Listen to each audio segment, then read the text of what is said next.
All right, so unfortunately, the first video that I conducted or recorded, for whatever reason, did not pick up the sound. So we are going to record now and do a voiceover over the same video, as I only have that one sheet of paper. So that's it. As you guys know, the test is Tuesday.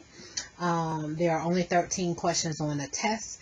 The highlighted questions on the guide are the questions in which you need to be reviewing and studying, because those are the ones that will most align to the test. Of course, we are looking forward to you doing well, and hopefully going over these questions with you will allow you. So question number 2 is where we are starting. It is asking about the Pythagorean triple. All we need to make sure that we do is a squared plus b squared equals c squared. If both of the sides are going to be equal to each other in the final answer, then we know that it's going to be correct. Where we could run into a problem, of course, if you don't test all of them, you must test all of your answer choices. If there are 2 answer choices, then of course, if you only choose the first one that comes up, then it's going to be incorrect.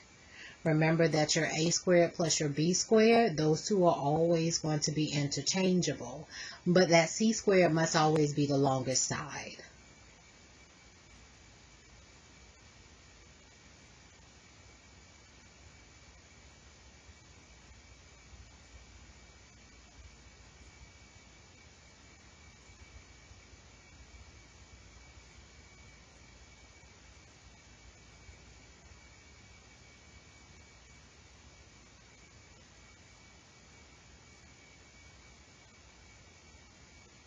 So in this case, the 2 sides are not equal. I have no idea what I was saying while I was writing that, so I'm not even going to pretend to know what I was saying there. So that's A. That was our first answer choice. And we're going to test B next to see if that works.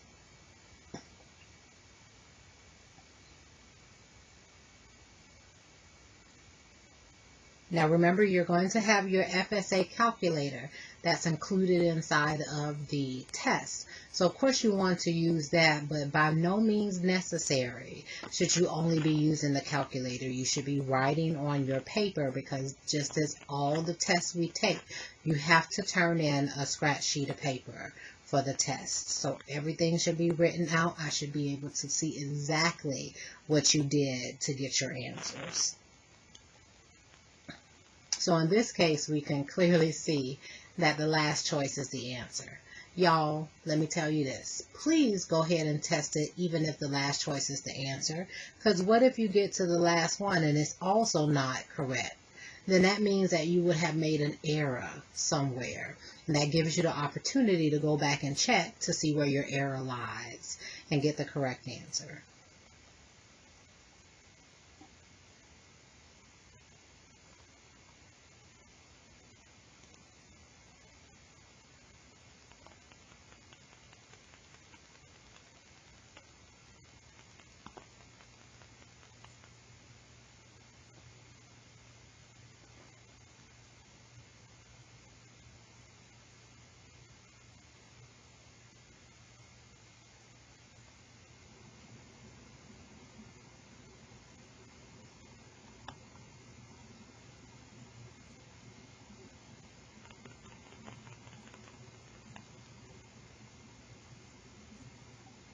And we have found success in the last one, so we know that that's going to equal a right triangle, and of course that will give you your answer. Now, for whatever reason on your enrichment guide, some of y'all was just circling stuff, and I don't have an understanding for that. Please make sure that you are doing the work. There's no reason for you to circle just because it's multiple choice. Everything takes work. You have to do the work.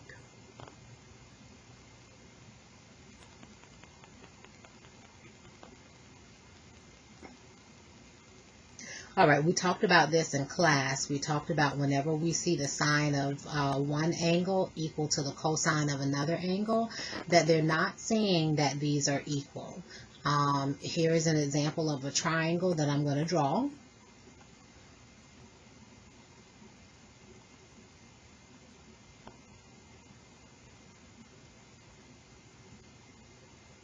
So those two being A and B is what I'm going to list those as, and then the third one being C.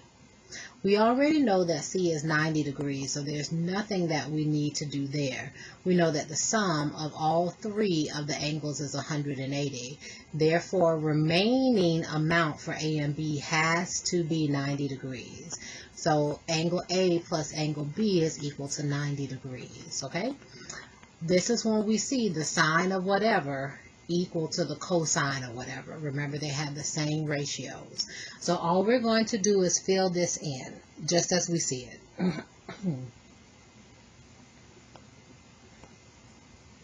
We have to combine our like terms.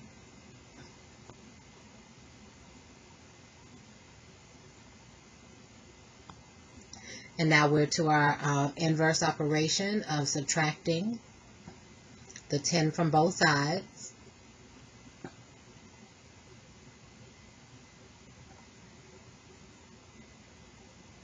We go ahead and do the inverse divide to get x by itself. There's no remaining anything that we have to do here because, of course, they only ask for the value of x or solve for x. We are done. If they ask for the angle, we fill it in, but they did not, so we are not going to do so. Now the next one is number 6. You must make sure that you read, okay? It tells us that we are having a regular octagon and it has a side length of 24. And they tell us that the apothem is about 29.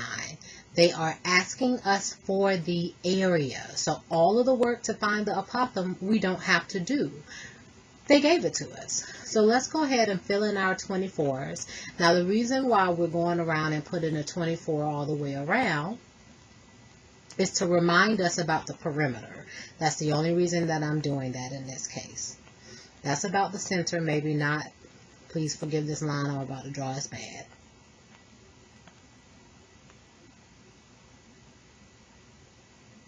Alright, remember the apothem should go from the center all the way down to the midpoint of one of the sides. They told us it was about 29, so we're just going to use 29. Remember, most times we do this, it ends up as a decimal, and so that's why they are saying about 29.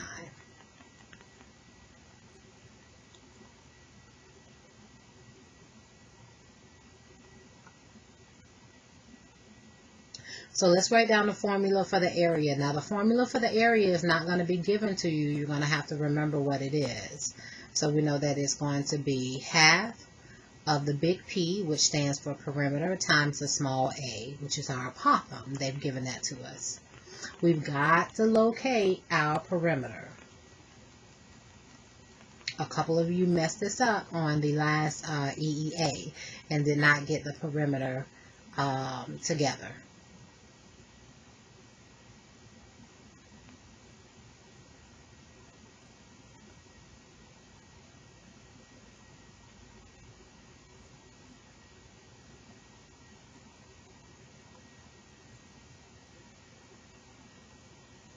Of course, this is an octagon, and they also provided a picture. We can just count. But if we don't remember our vocab from our polygons, you need to make sure that you know what a nonagon is, you know what an octagon is, a pentagon. You have to know all of those things so they could call any shape on you. Okay? All right, so we've got our perimeter.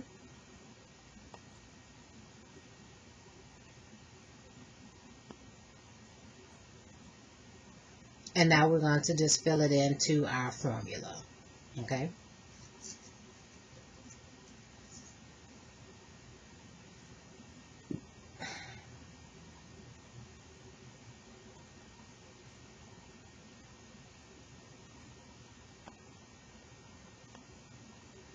All right.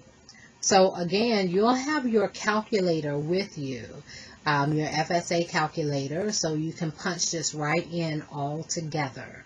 All right, so the half times the 192 times the 29, and you'll get your answer and you'll write it down, and that's it.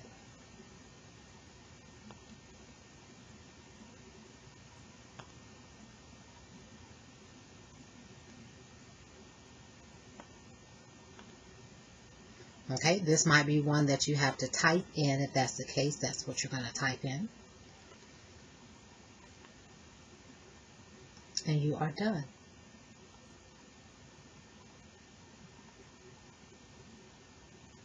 I really wish I remember what I was saying, but I don't. So, all right, now this one, you have to go ahead and do the steps to find the apothem. Now, I'm going to start with a picture and break it all the way down. If you don't draw the picture, that's not a big deal.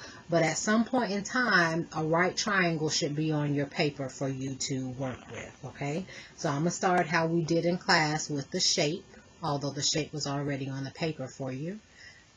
The question on the test will be similar. The shape will not be given to you. So you can construct a shape on your own, or like I said, do the steps. But when you get to the final step with the right triangle, you need to make sure that everything's labeled correctly. And that's why I'm starting off with the original shape.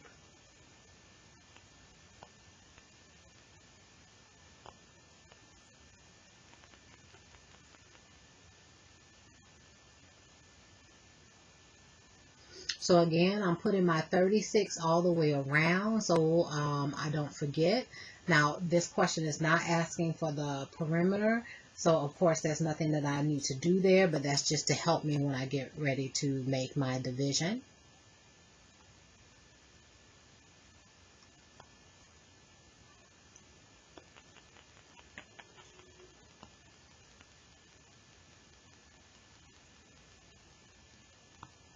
All right, so right there, that was our center, okay? That's your central angle that we just found, and that was 60 degrees. I'm going to go ahead and throw it right there in the middle. Remember, we talked about this being an isosceles triangle, right? So to find the remaining two angles in this isosceles triangle, we're going to subtract this amount here. So let's do the sum of a triangle, which is 180 minus 60, which is the central angle. That gives us a remaining of 120. As soon as we get that 120, we know there's two remaining angles, so we have to divide that 120 by 2.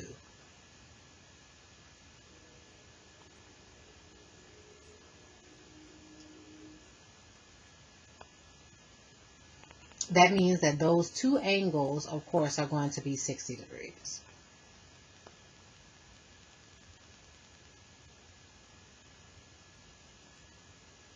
Now, we know that that's going to make what we call an equilateral triangle, but please remember the relationship between the isosceles triangle and the equilateral triangle. If you forgot, please go back and look at your notes for classifying triangles. The notes for this particular one that we're doing is under your apothem notes, which should be the very last notes that we took. Okay. I went ahead and drew the apothem straight down the middle, that perpendicular bisector, also in the right triangle called the height, and I'm labeling everything according to what we're going to be looking for. So remember that apothem splits that central angle in half. That's why it's now 30. Does create that right angle at the bottom because it's a perpendicular bisector. Perpendicular meaning two lines that intersect and make a 90 degree. And then half of 36 gives us 18. Now we also know that that bottom angle down there is 60. That's unchanged. Okay.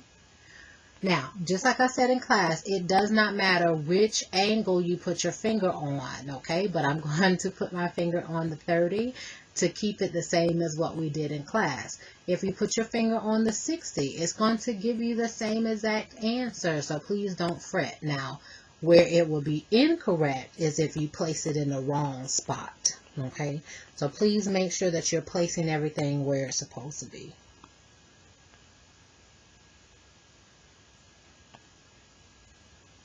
All right, here comes, oh, maybe not yet. Oh, okay. All right, so we're putting our finger on the angle. Remember, when we put our finger on the angle, what two things are we always touching? That's going to be your hypotenuse and, of course, your adjacent. So let's go ahead and label that accordingly. adjacent. Your hypotenuse is always across from your 90-degree angle, leaving 18 to be your opposite. So now we're looking for the trig function that utilizes opposite and adjacent, and we know the trig function for that is going to be our tangent. Now remember, in geometry, we are only studying a limited amount of trig. When you go to your upper level courses, you'll learn a lot more about it. But in this particular course, we're only going to be learning basically 3 trig functions and their inverses, and that's it. But there are more. I wrote A there. A is fine for the apothem or for your adjacent, but we'll stick with X because that's what we're quite used to. We put that 1 underneath to make sure that we have the what is it called? Cross multiplication. So we know tan 30 times X will always be tan 30X. And then 1 times 18 is 18. To get X by itself, we need to divide both sides by tan 30.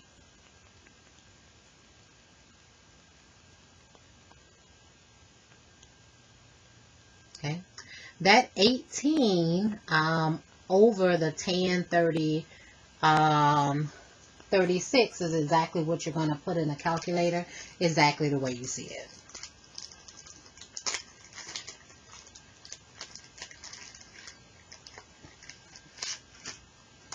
So I am using a calculator on my phone. So that's what I am entering it into now, so you can kind of see what I am doing.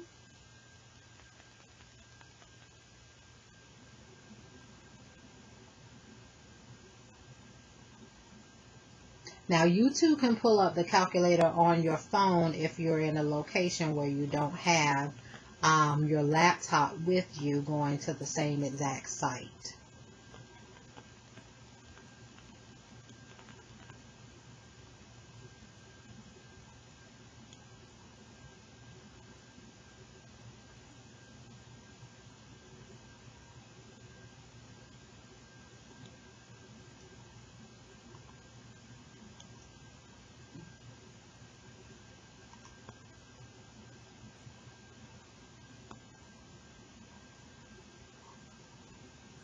Okay, remember when you put this into the calculator, it's going to say, give you a decimal. In this case, go ahead and round to the nearest tenth. Unfortunately, it doesn't say what to do here, but the instructions on the exam should be exact.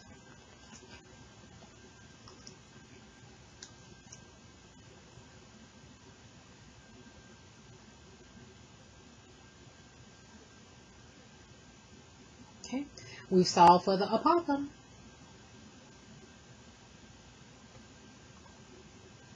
Now this next one goes to our 30, 60, 90 notes.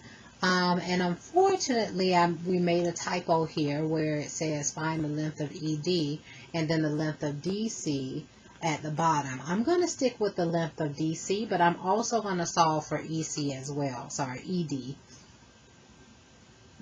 as well.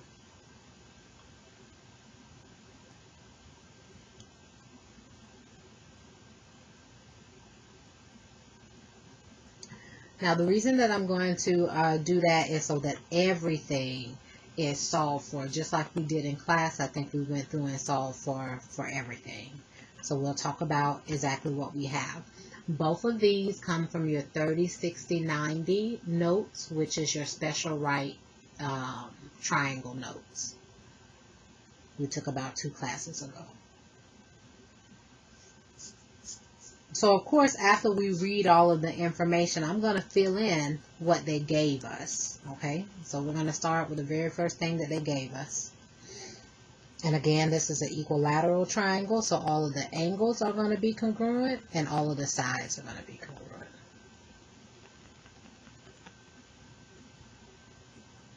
Okay, so we know that this whole thing is 13. How do we know that? Well, that's the very first statement. But just in case they ask, I'm going to go ahead and divide right here to go ahead and get what our short side would be of each of those smaller triangles. We know that they'll be equal to each other because the line down the middle again acts as a perpendicular bisector. The 6.5 is what we're putting there.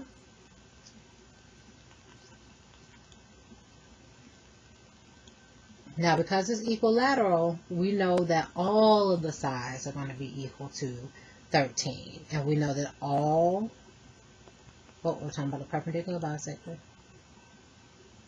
We're talking about the angle. So all of the angles are going to be 60 degrees. So we'll fill that in.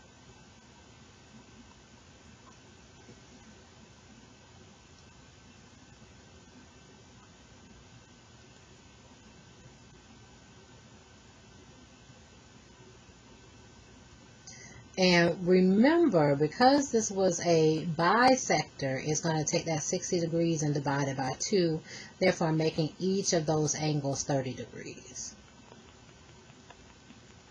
Okay?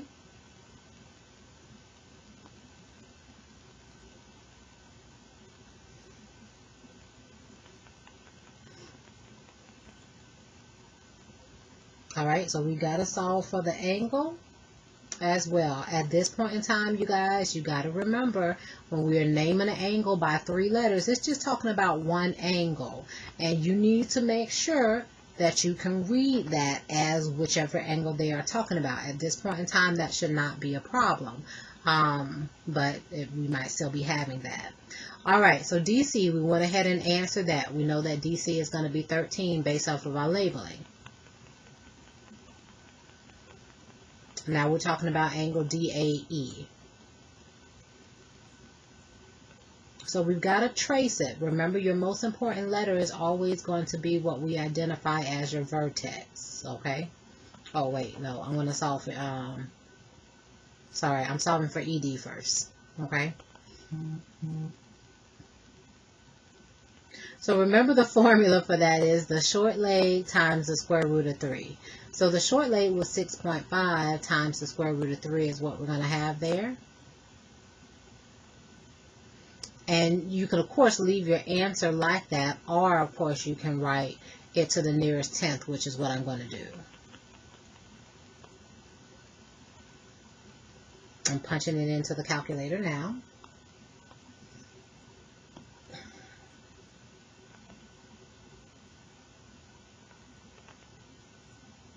So we end up with approximately, that's what that sign means, 11.3, because we ended up rounding. So that's for ED, if we had to find that. Okay. Now let's talk about DAE. So looking at angle DAE, remember it is the vertex, the angle letter in the middle. That's the most important letter. But you still got to trace this. You got to start with D.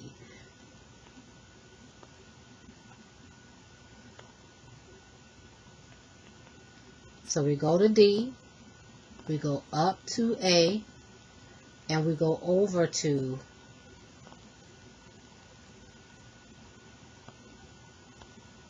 E.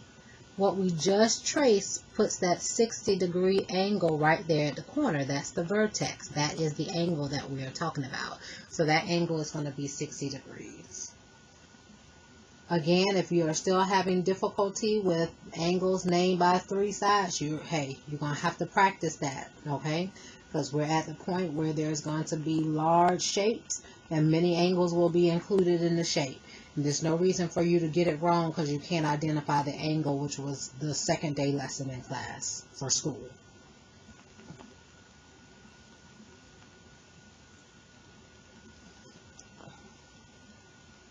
All right, you should have this already. This should not be your first time seeing this particular question. This particular question goes to your trig ratio notes, your trigonometry ratio notes.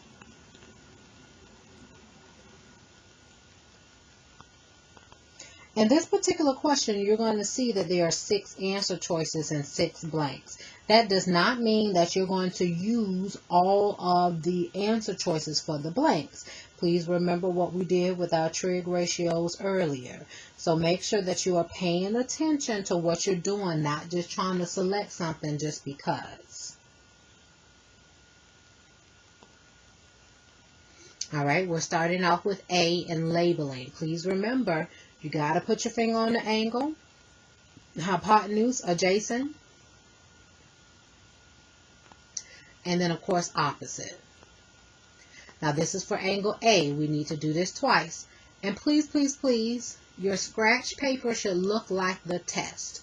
So I should be able to look at your scratch paper and see the work that you have done on each of these problems. Don't try to sit up here and do this mentally, because you're going to make an error, and there's no reason to make an error. There's only 13 questions, so it's not going to be a lot of questions for you to get a whole heap a lot of points from. So an error can cost you the difference between an A or a B or C, and so forth and so on.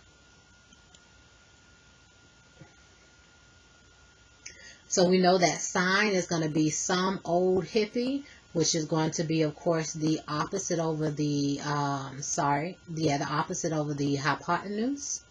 And we have to reduce it. That's where the answer choices are going to come in at. So once we reduce this, we end up with 4/5, which is one of the answer choices.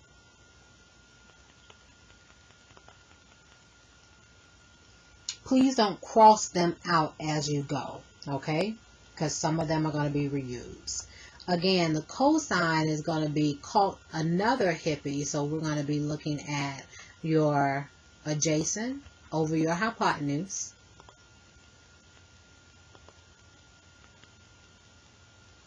And of course, reducing that.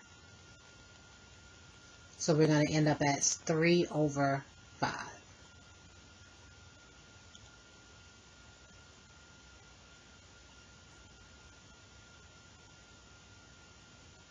And of course, our tan is going to be tripping on acid, so we already know that we're going to have the O and the A.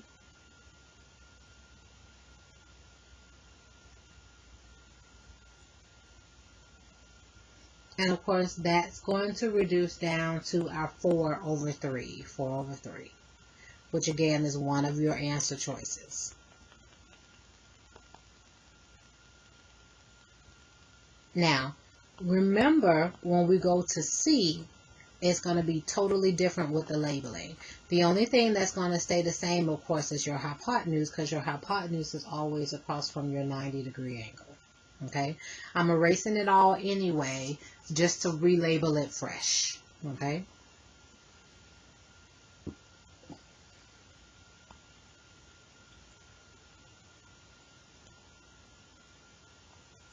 So we locate our hypotenuse and our adjacent. Remember, those are the two things that we're always touching. And our opposite, of course, is going to be what we are not touching. So we've got the sine of C. So again, this is going to be some old hippie.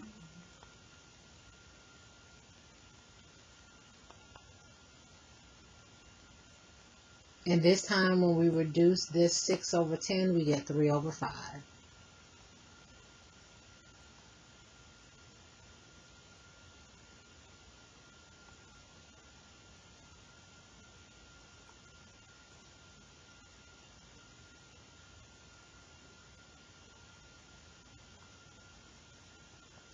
The cosine of C, called another hippie, so 8/10.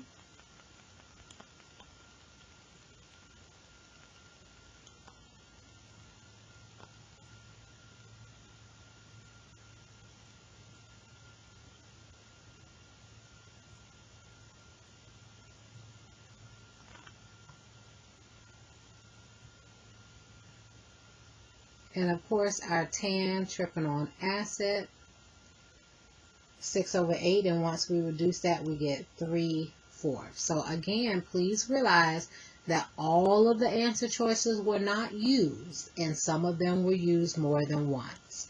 So please don't get lost in the sauce because you are using something again.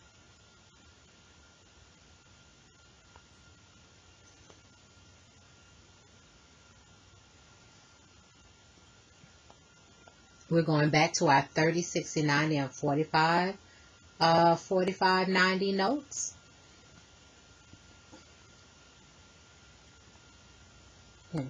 For this particular one, I would suggest that you go ahead and break them down into two triangles.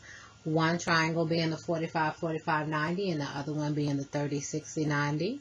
Now, how do I know that they're 45, 45, 90? There's two triangles. In the first one, we know that that's going to be 45 and 90. The sum of a triangle is 180, so of course we're going to have 45 at the top.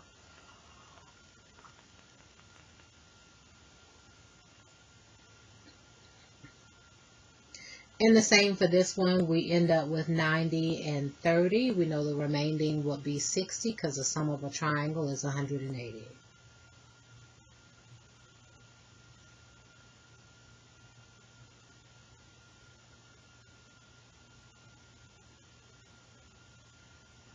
Okay, so we're going to go ahead and break these apart.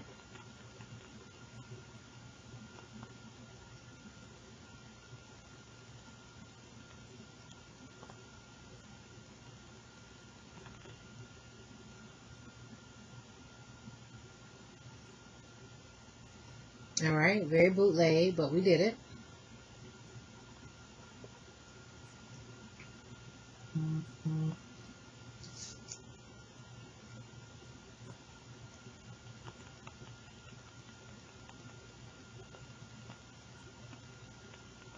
Right, so we know that that's going to be 24 up there at the top. Opposite the 90 degree, of course, is going to be what we identify as our hypotenuse. Opposite the 30 degree is our short leg, and of course opposite the 60 degrees is what we identify as our longer leg. That's from your 30, 60, 90 notes. We'll work with that first. So since the hypotenuse was given to us, we can quickly solve for the short leg by running the formula. H equals the short leg times 2.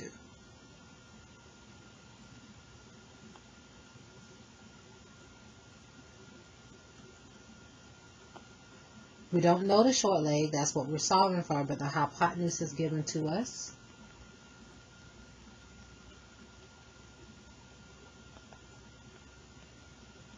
To fill it into the formula, we got to run the inverse operation, so we got to divide both sides by 2. That short leg ends up as 12. Now the mental math that can be done on that, yay. However, if you don't have the mental math, go ahead and write that thing out. Because sometimes it's not going to be as easy as just coming up with a whole number. That could be 23, okay, and then we wouldn't get a whole number. So let's get that longer leg formula. Remember, this is the 1, 2, 3 triangle that I talked to you about. To find the longer leg, we're going to take the formula of s times the square root of 3. Now that we have s, all we do is fill it in. That's 12 times the square root of 3. You can leave it like that for right now, or you can go ahead and put it into the calculator. But instead of rounding to the nearest tenth, go ahead and take 1 out and round to the nearest hundredth in this one, so that at the end we can properly round to the nearest tenth, just in case we're dealing with multiple decimals here. We want our answer to be precise.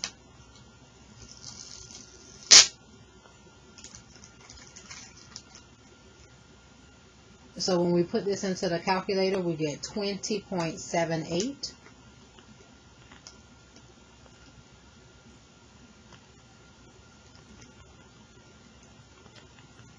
Now notice that I'm labeling the picture as well, the original picture, so that way I'm not lost in the sauce. I would suggest that you do the same thing. Label your original picture and the break apart. So now that we're complete with the 30, 60, 90, we're going to work on that 45, 45, 90.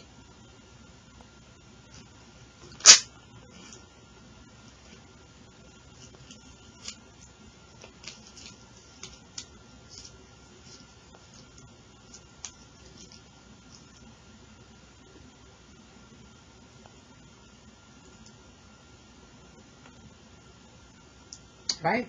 So notice what I did there. I went ahead and labeled those. Remember, we talked about the 45-45 being an isosceles triangle. And if our base angles are congruent, we know that our legs are congruent. So since we already have the leg in the middle as 12, we know that the other leg will also be 12.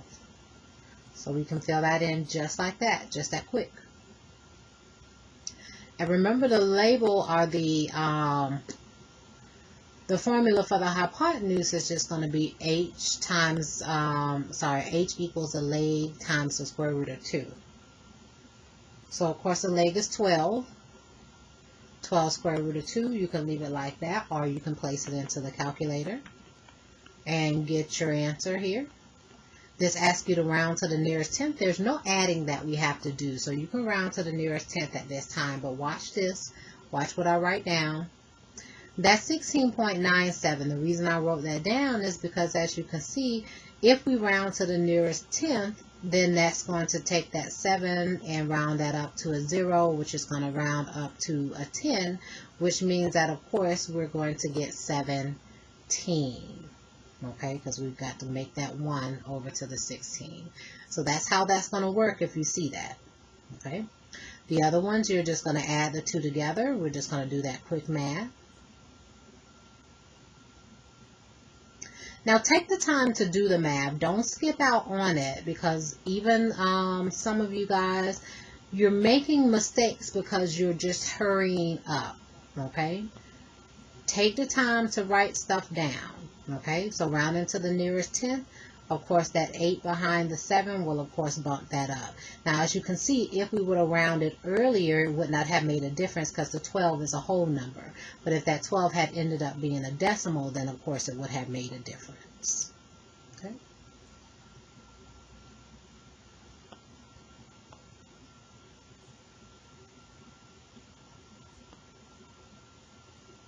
I'm sure I'm saying something important here, but I don't remember what it is. All right, here's one down here at the bottom. This is going to be a 45-45-90 situation. So the very first thing we want to do is read, and then after we read, we need to draw.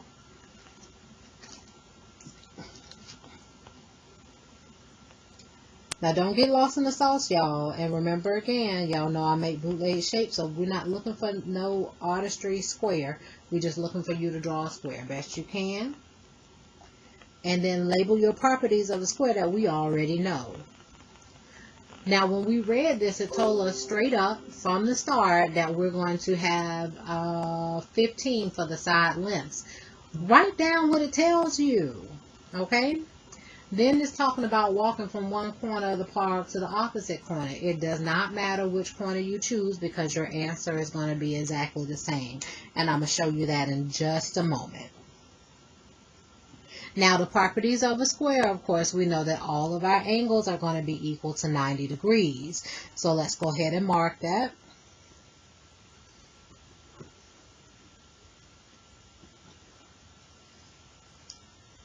That diagonal that was made there, that diagonal, of course, is going to, is going to act as an angle bisector. And, of course, the angle bisector is going to make those all be 45-degree angles. Now, to solve for this, what we're looking for is the length of that little pathway that he's going to be walking. So I'm going to draw the right triangle. See what I mean by how I changed the corner to corner here, and it's still going to be the same thing.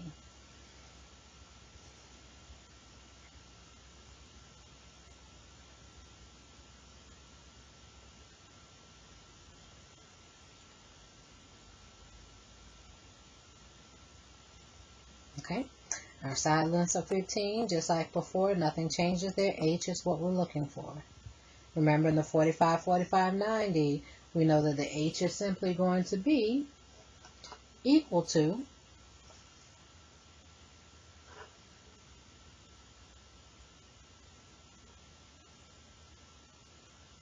the leg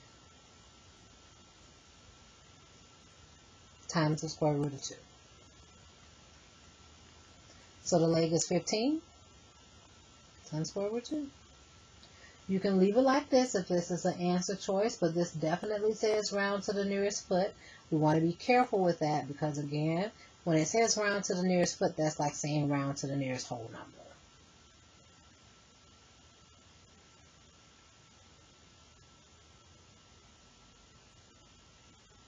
So in this one, it's 21.2132 and some more numbers.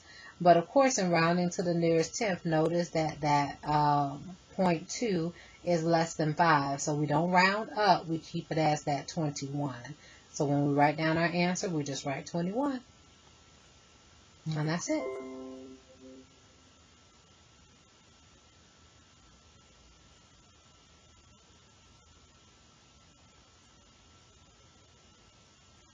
I think I'm still talking about that 21.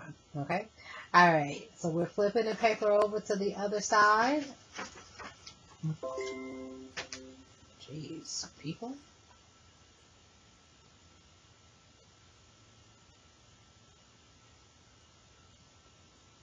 So we're going straight down to number 16. And number 16 is classifying whether the triangle is acute, right, or obtuse.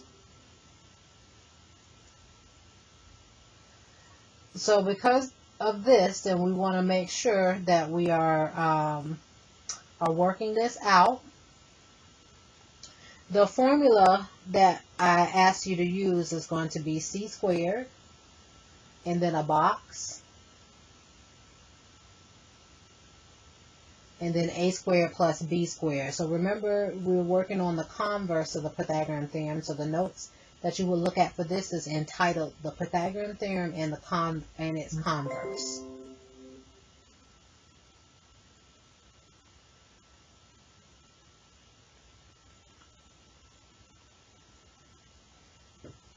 All right.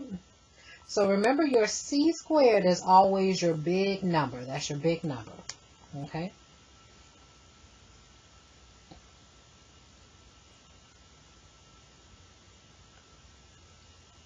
And each one of these, you're going to put that big number first. Jeez, let me see if I can stop this. It's too much. Oh my gosh.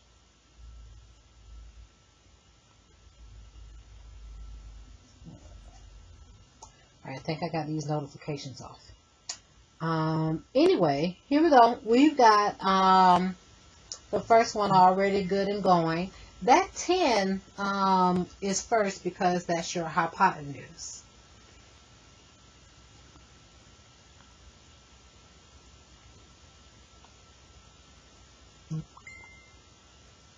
Now remember that 100 is greater than the 73. So remember, if it's greater than, then it's going to be obtuse.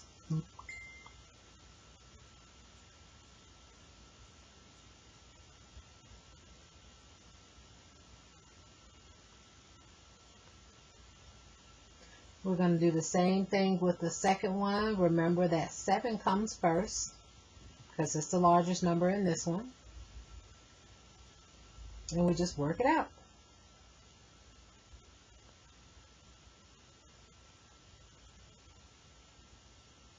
And in this case, that 49 is greater than the 41. So again, we end up with an obtuse. Now, this is probably going to be multiple choice, but nobody should just be clicking on something and calling it obtuse or right or whatever until after you do the work. Okay? Go ahead and do the work.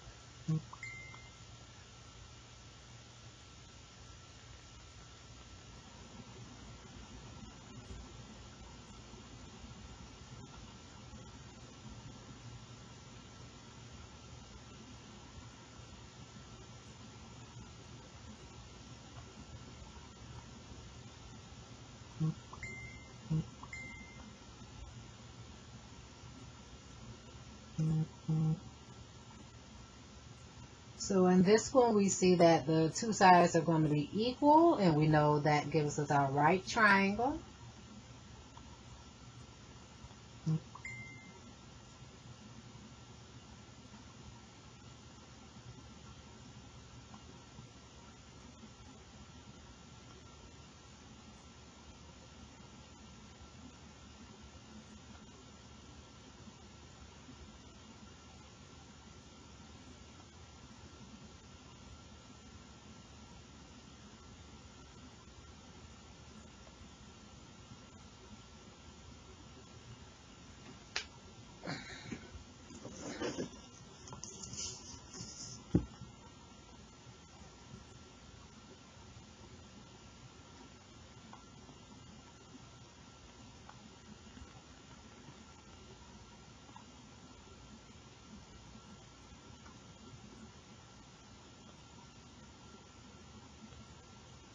All right, and this one ends up being less than, so we know that that's going to be your acute. Okay, very good. And that's all you have to do on that one. All right, so we're going to be doing trig. Now, I apologize for that other part of the paper already being filled in. It's just because I grabbed the wrong sheet of paper, thinking that it was blank. So anyway,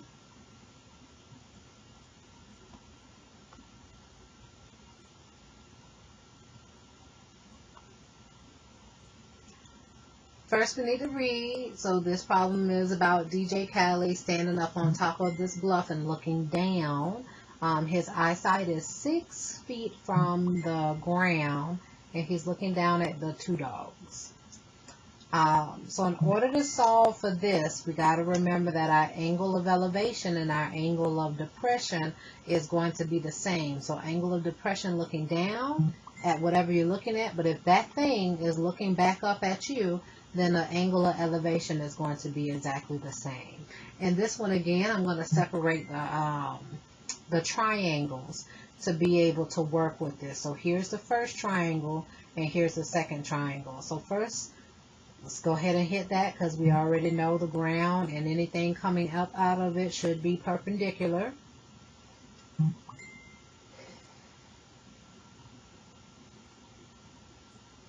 So here's the angle of depression for the first one, which, let me see, let me make sure I don't know which one I did first.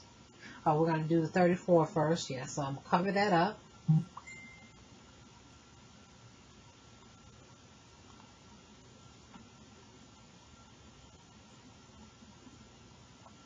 Oh, sorry.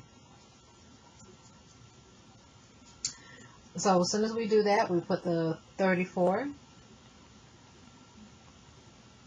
degrees, and we do the same thing with the angle of elevation to the dog closest to there, and we see that that one is going to be 48 degrees.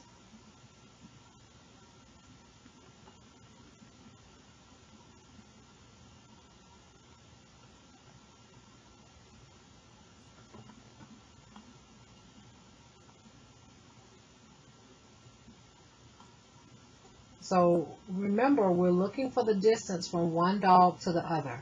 But in order to solve for that, we need the distance from the bottom of the cliff to the first dog and from the bottom of the cliff to the second dog.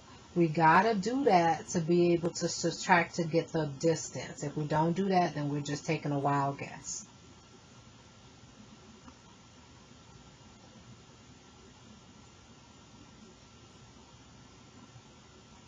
That's the dog.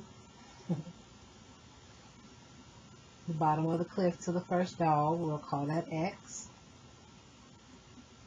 Now on this one, we've got to add that together. So it's 46 feet up. That's what we're looking at. Put your finger on your angle you're going to label. Two things you're always touching is your hypotenuse and your adjacent. What you're not touching is the opposite.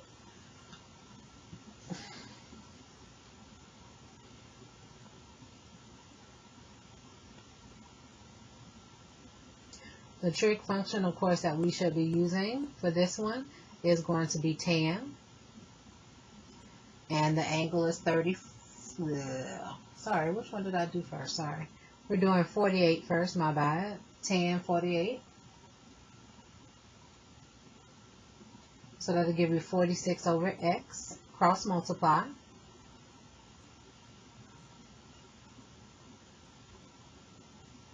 So tan 48x is going to equal 46. And then the last thing we need to do to get x by itself is to divide by tan 48.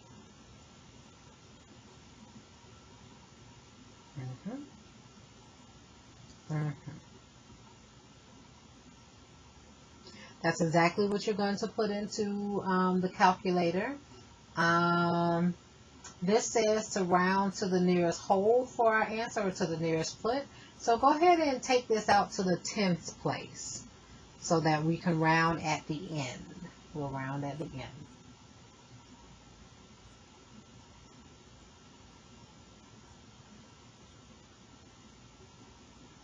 Put it into the calculator now.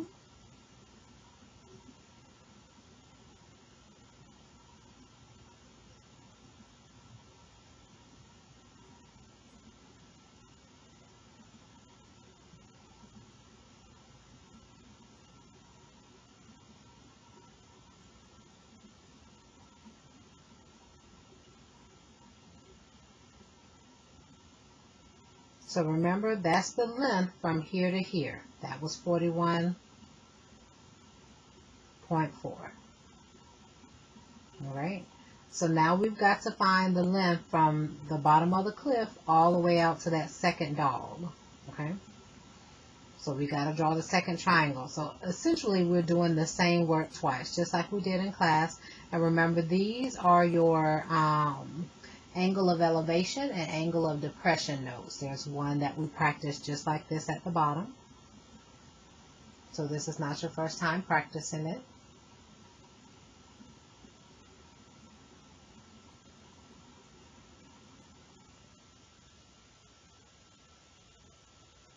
All right, put your finger on the angle label, always touching hypotenuse and your adjacent.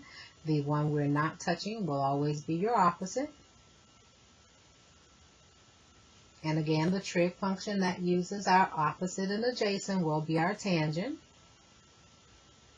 So tan 34. And that's going to equal the 46 over your x.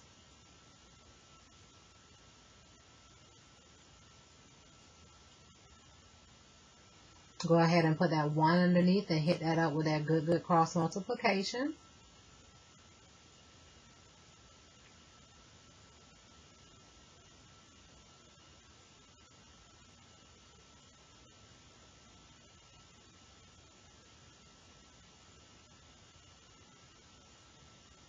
All right, so now that we have this, we're simply going to fill this in. We've got the number up at the top, the 46, and divided by tan 34.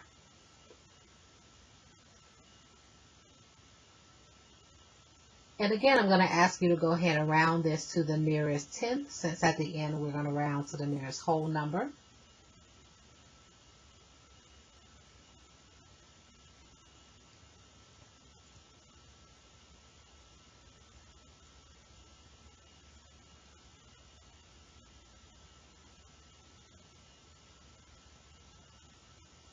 So remember that 68.2 is from the bottom of the cliff all the way to that second dog.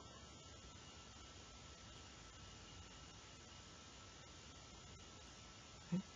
So what we're looking for is for the first dog to the second dog. So all we have to do is 68.2 minus 41.4, okay? And then once we do that, we'll get an answer, and then we'll round to the nearest tenth, we'll round to the nearest whole number based off of what we get.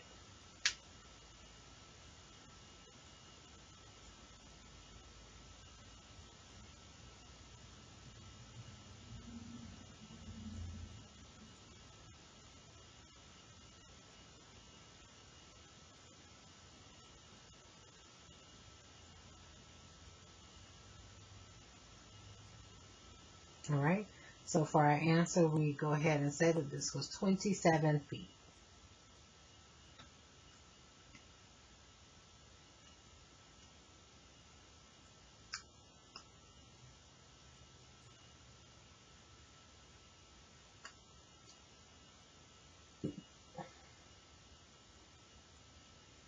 All right, so again, we're using trig. Go straight to labeling. We're looking for a trig function that's going to use our opposite and our hypotenuse.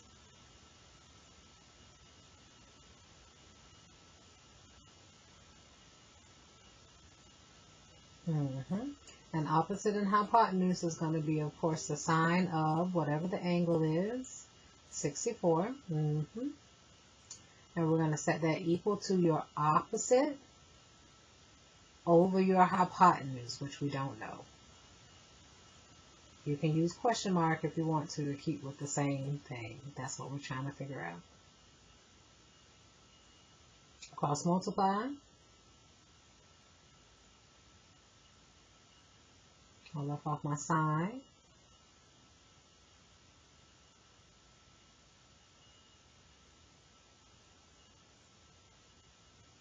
And 35 times 1.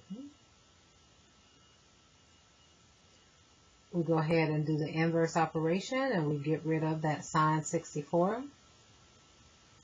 And now x is by itself. That's exactly what we're going to put into the calculator. The 35 at the top, and then of course the sine 64 at the bottom.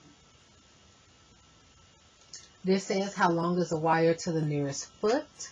So go ahead and make sure that you see what it is when you put it into the calculator. Remember, to the nearest foot means that you're rounding to the nearest whole number, the nearest whole number.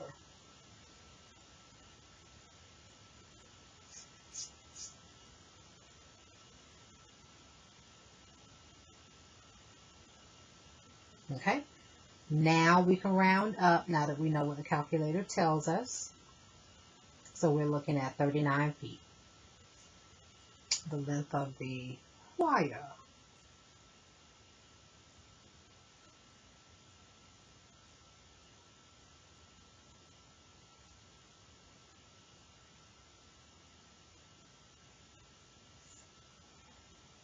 All right, this is one of our easier ones because we're looking for an angle, so it's not as much math work in the beginning before you put it in the calculator at all. You still want to make sure that you label correctly though. Okay, so that little dot right there is the angle that we're looking for. I'm just going to put X there. We still need to put our finger on the angle, and remember the two things you're touching: adjacent and opposite. Your 90 degrees is your hypotenuse. Whatever you're not touching is your adjacent. Sorry. Oh, it is your opposite.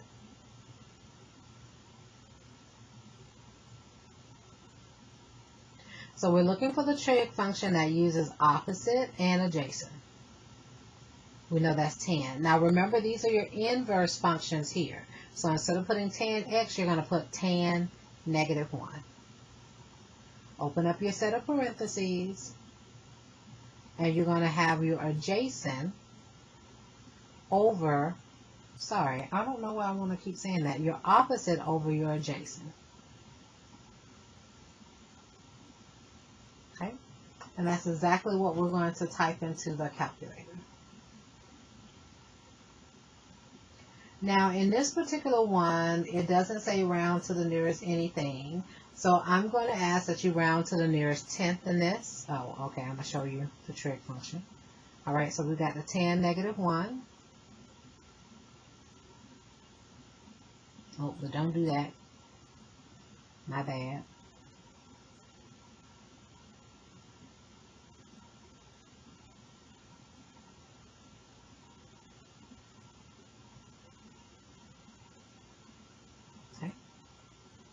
So even if you don't close it out, remember that it's still going to give you your answer on the other side. So we've got that 39.4400, blah, blah, blah, blah, blah.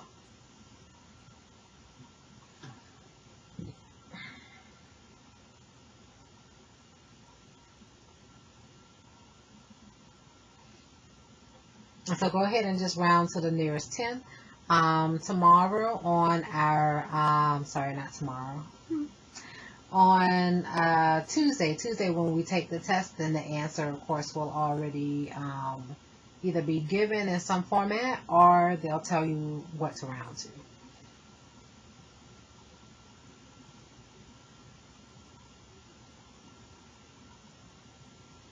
All right, so this is a proof filled out, but we're going to go from the beginning and work our way down. Okay.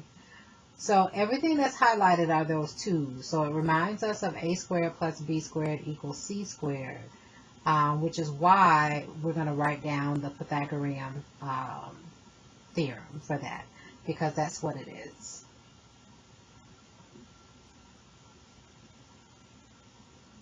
In the next one, it tells us that MA is congruent to HT.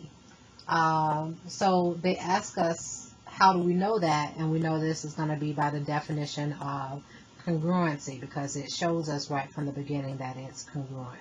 Now when we go to the picture, the markings have already been added, so there's nothing for us to add on AM and HT.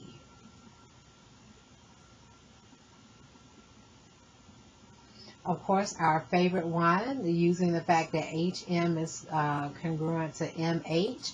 Remember, that's the same line. I go ahead and give it one marking because there's no marking on it. And we should all be familiar with our reflexive property. One of our favorite ones.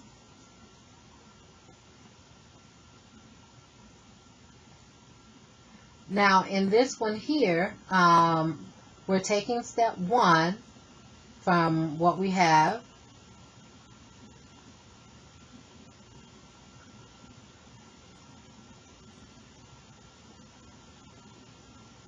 And then we're getting down with step three that then tells us that HM is equal to MH. And then we're replacing that. We're replacing that with the MA plus the AH equals to the HT plus the TM. So that's where we replaced it, since we know that those are equal.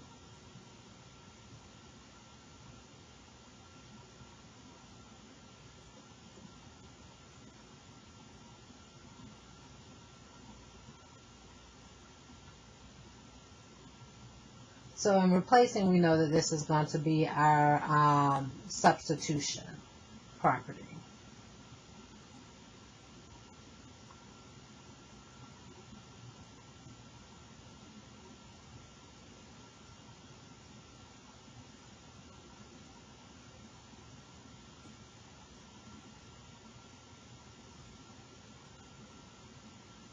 So in this one here, you're going to notice that they're talking about AT and TM. Those are going to be the ones that's going to be left over after that MA and HT being removed. So we minused it. But we also need to go up to the top, and we need to mark. We need to mark the AH because it wasn't marked, and we need to mark the MT. So we put 3 markings on that. So that was substitution for the previous one.